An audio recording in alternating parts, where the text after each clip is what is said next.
Bonjour, bienvenue sur Explique-moi. Aujourd'hui, une présentation sur un petit logiciel Photorécit 3 qui est gratuit, qui a été fait par Windows. Je vous mettrai le lien en dessous le blog pour aller le télécharger. Il ne présente aucune difficulté pour l'installer. Et ce logiciel vous permet, avec vos photos, de faire un film. Donc, dès que vous l'aurez installé, téléchargé et installé, vous le lancez, vous arrivez sur cet écran. Sans plus tarder, nous allons commencer un nouveau récit. Récit étant l'appellation employée sur Photorécit, c'est-à-dire un fichier, un paramétrage de vos photos pour arriver à un film. Vous cliquez sur suivant, vous importez vos photos. Là, j'avais préparé précédemment un album avec Picasa, regroupant quelques photos. Donc nous allons toutes les sélectionner en cliquant sur la première, maintenant la touche Shift et cliquant sur la dernière, ou alors on fait un CTRL A qui sélectionne toutes les photos du répertoire et nous faisons ouvrir. Donc vous voyez les photos, la liste de vos photos que vous avez importées en bas. Il y a un petit bugito, c'est-à-dire que la première arrive toujours en dernière position. Alors donc il ne vous reste plus qu'à la prendre et la repasser en première position. Vous pouvez à tout moment changer l'ordre des photos avec la flèche qui est là et ensuite la flèche qui est en dessous, dans un sens et dans l'autre. Ou alors de prendre les photos puis de les amener à l'endroit où vous voulez. Vous avez quelques fonctionnalités pour faire des modifications sur vos photos. C'est-à-dire par exemple si vous voulez les faire pivoter à droite, à gauche. Mais normalement on a déjà tout fait. On a déjà tout réglé nos photos pour qu'elles soient pile poil comme on veut. Donc il n'y a rien à faire. Dans une autre partie, vous pouvez supprimer les bordures noires, c'est-à-dire que là, vous voyez que ma photo n'est pas tout à fait à la taille de l'écran.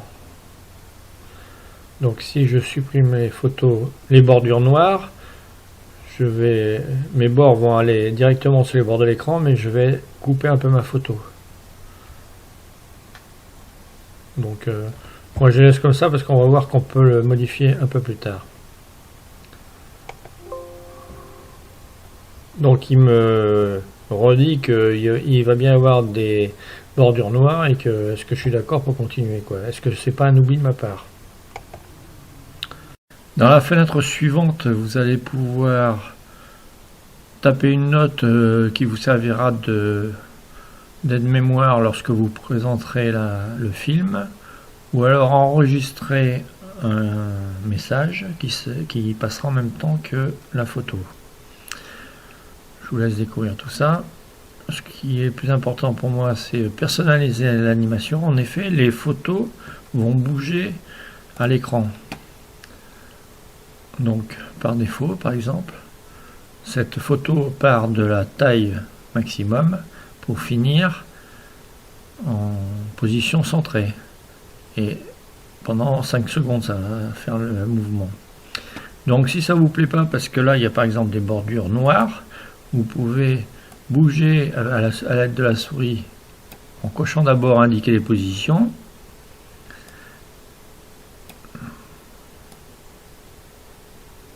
Vous pouvez supprimer les bordures noires. Et votre photo ira, la vision de votre photo ira de la partie droite à la partie gauche.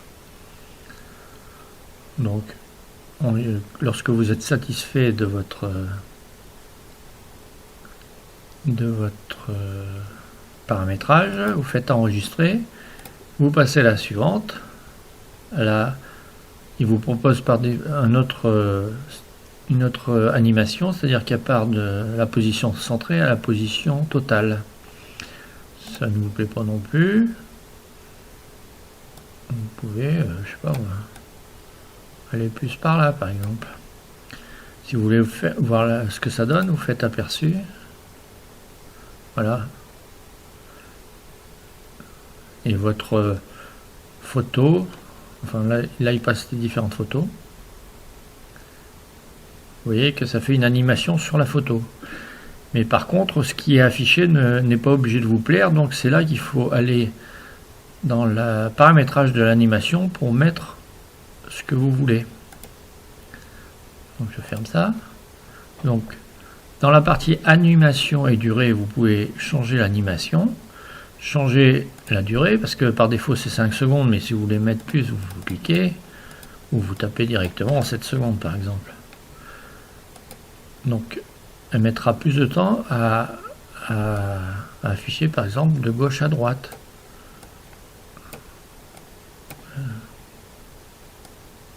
Par exemple.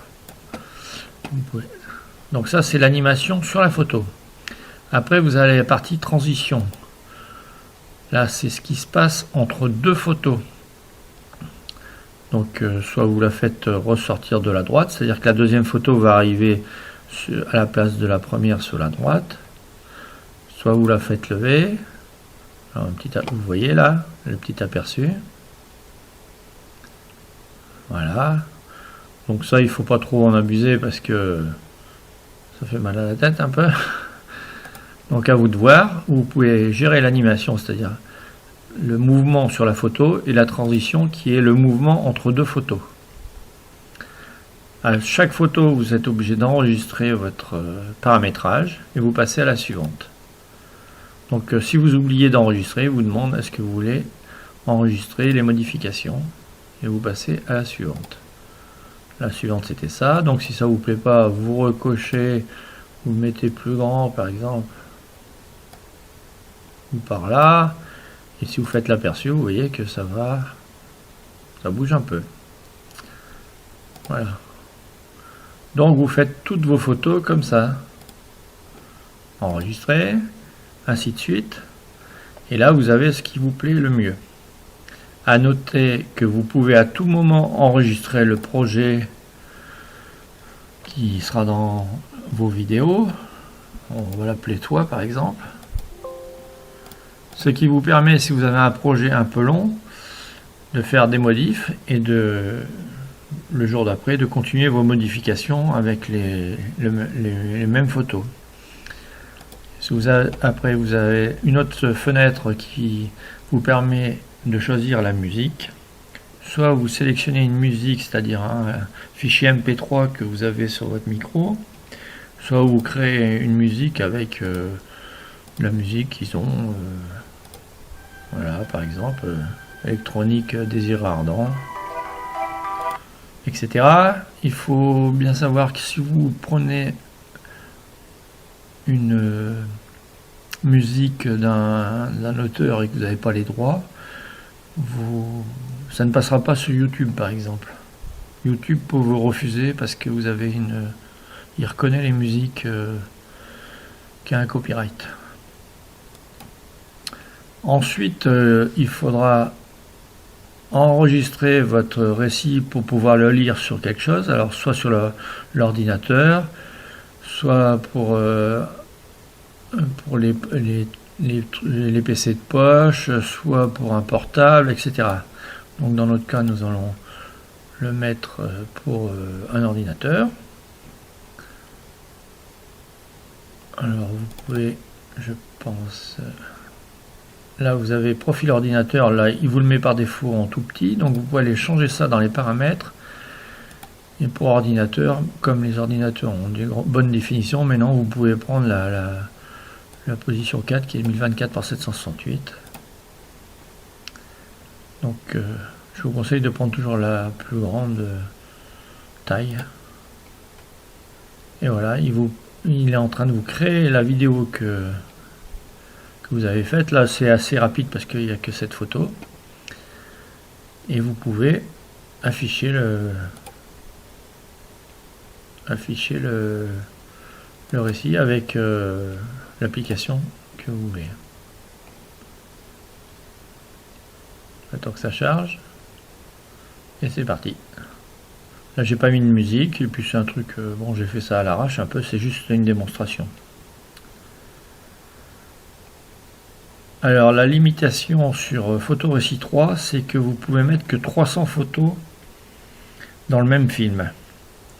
Rien ne vous empêche d'enregistrer 2 fois 300 photos et puis de les coller avec coller 2 films. Et le petit bémol aussi, c'est que quand vous importez vos photos, la première photo que vous avez, si elles sont numérotées et dans l'ordre, la première photo, systématiquement, il faut savoir qu'elle va aller à la fin, donc il faudra la déplacer. Voilà, ben je vous propose, vous n'avez plus qu'à essayer ce petit logiciel qui est assez sympathique. Et je vous dis à bientôt sur Explique-moi.